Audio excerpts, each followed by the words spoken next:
Hi guys, welcome to Ashish Academy. Now we are just going to discuss about this concept and the components of a Spring Boot basically. The basic Spring Boot components. So first we need to understand why we are using the Spring Boot, and before that we need to understand what are the basic facilities Spring Boot provides. So for that we need to understand the Spring. We already know that people who are already working with the Spring. You need to know. So basically, in a Spring, when you start with the Spring and you are developing the application with the Spring framework, so basically you need to do a configuration of the beans in the XMLs, right? So when you are doing the configurations in the XMLs, so you need to have all the configuration of that particular classes, POJOs, as well as the Java classes as in the form of beans in the XML configurations. Then all the dependencies you need to specify. That is also you need to oil all the jars. Basically, you need to specify in. You can say if you are using a Maven as a dependency. If you are not using Maven, you need to give into a class path. And when you are developing any application, web-based application, you need to export this, or maybe as a var or a AR, or maybe a jar like that. And then when you are exporting as a var, then you need to deploy into any other web server or application server. So there is a deployment basically. So every time when you are developing an application, you need to export, or maybe basically if you are just setting up, or maybe deploying on your local server, so you need to deploy and then you need to test it like that. So there are so many. It takes a time consuming process. Also, there is a requirement for health checks in the production ready application. So these are some major requirements, right? So we need to, uh, you can say, optimize our development process as well as to minimize our development time, and also we need to have a health check process for the application as well. So Spring Boot provides so many facilities here. So Spring Boot provide a radically faster and widely accessible Spring started experience for all Spring developments. So it is a widely accessible getting started experience. Okay. So in case of, rather than providing all the dependencies, so you will have a bundled everything in the Spring starter projects, or maybe uh, so you can easily access, and it will provide radically fast and wide. So it is to provide that radically faster Spring development basically.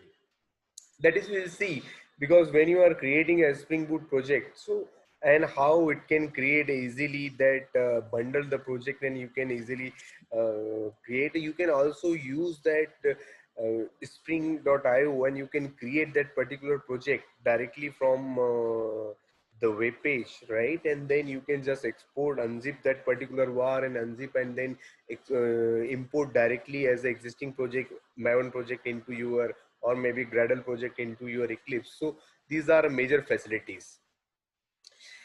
Also, be opening it out of the box, but get out of the way quickly as requirement start to diverge from the departments.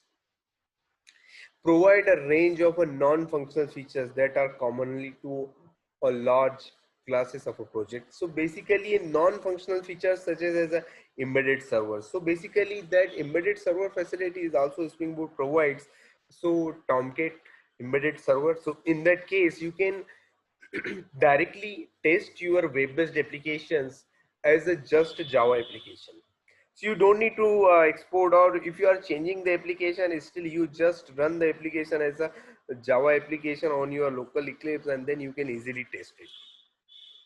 So security metrics, health checks, and externalized configuration. So these are other non-functional features that is also you can easily achieve through it. So B here is basically out of the box, but out of the way quickly as requirement start to diverge from the defaults. That is also we're going to discuss.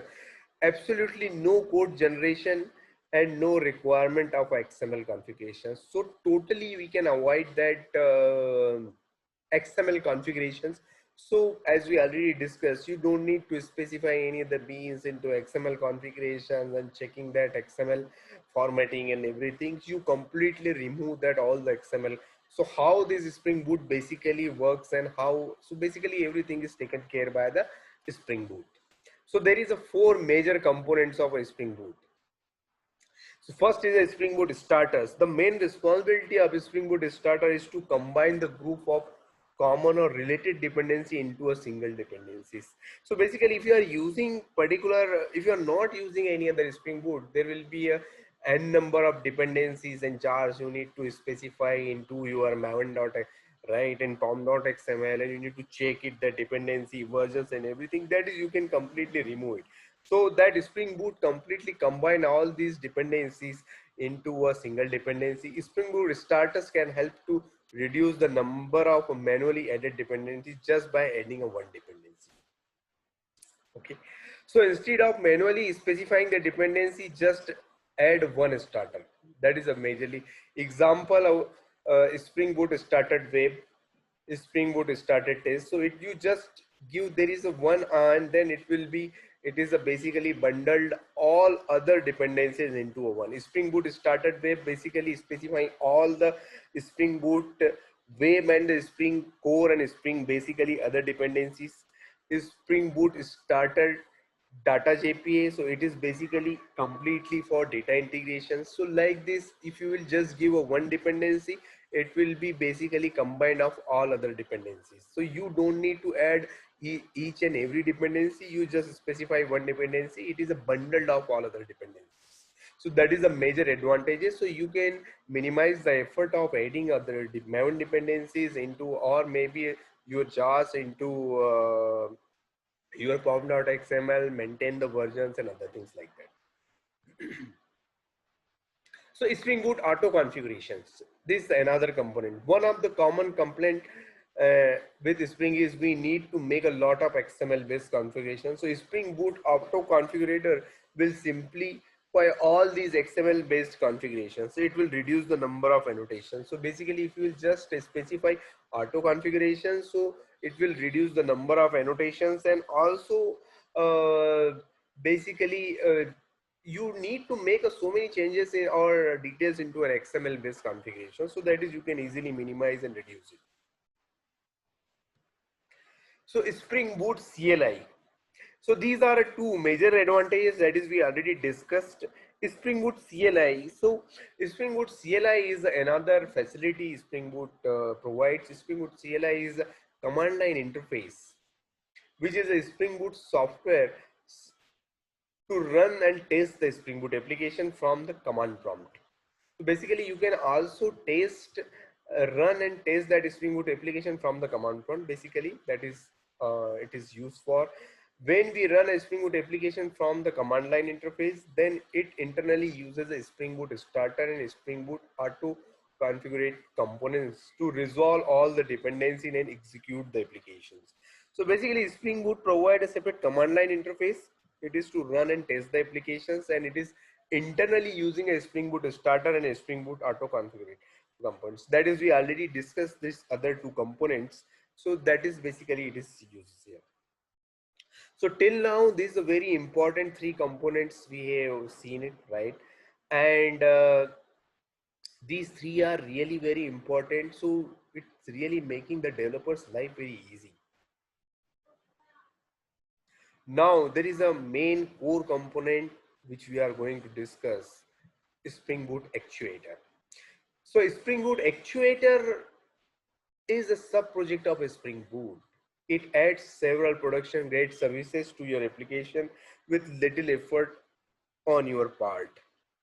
It's a very important part of our Spring Boot components. Actuator enables production ready features to a Spring Boot application without having to actually implement these things yourselves, right? So actually internally Spring Boot enables and added these production ready features without doing anything from your side. Spring Boot Actuator is mainly used to get internals of a running application like health, matrix, info, thread dump, environment, etc, like that. So these are a very important point, and these are the information of a running applications is really important as a development point of view. You don't need to think and care about when we talk about a production application. You need to check health, matrix, if you wanted to take some thread dumps, so many things is really important. It's basically for maintaining the applications. So which is a similar to your production environment monitoring setup. So basically generally these are the things which is required for monitoring your application. So the actual instead of offers the ability to inspect the internals of your application at runtime. Okay, so Spring Boot actual components give you many features, but two major components are providing a management endpoints to Spring Boot application. So basically it provides the management application. Through management endpoints you can see all these things, Spring Boot application matrix. Okay,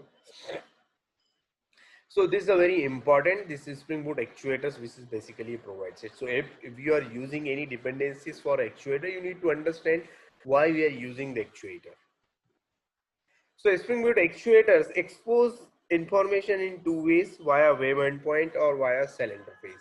So actuators basically you can also specify, either you can specify an endpoint, right, just like URLs like that, or you can also have that cell interface. So we inspect that inner working of your application with actuators as below.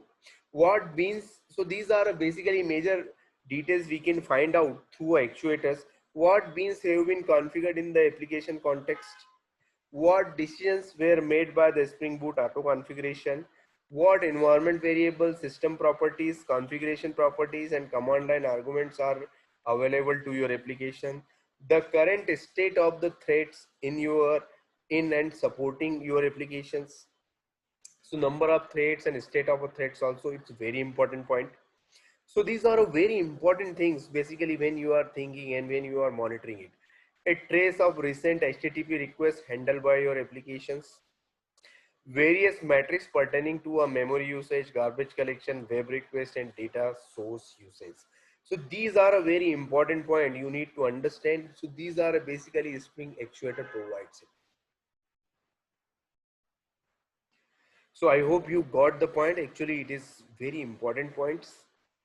Now, there are some other details. When we run our Spring Boot application using a CLI, Spring Boot actuators automatically provides the host name as a localhost and default port number as a 8080. So we can access this application via the using a localhost 8080 endpoint. So these are basically internally how it works. So we actually use a HTTP request method like GET and POST to represent the management endpoints using a Spring Boot actuators. So these are also you need to understand there is a main important point related to actuator. So till now we have seen that four important key components. One is for actuator, then Spring Boot CLI, then we have seen that Spring Boot auto configurator, then Spring Boot starter, right? So these are, and that Spring Boot also embed that Tomcat server, that web server inside it, so that you can run your application on an embedded Tomcat, and the Tomcat is runs basically on 8080 port. Okay, so when you are running the application, you will see that particular logs. You will say that Tomcat is started on 8080 port. This kind of a log also you will see in the console. So these are majorly points for that.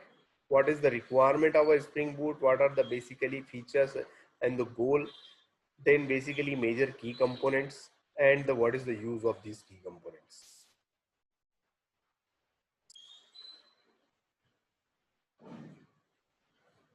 Okay. So I hope you got the point here, and the requirement and everything's all about the Spring Boot. We will cover some more detailed topics also in the Spring Boot.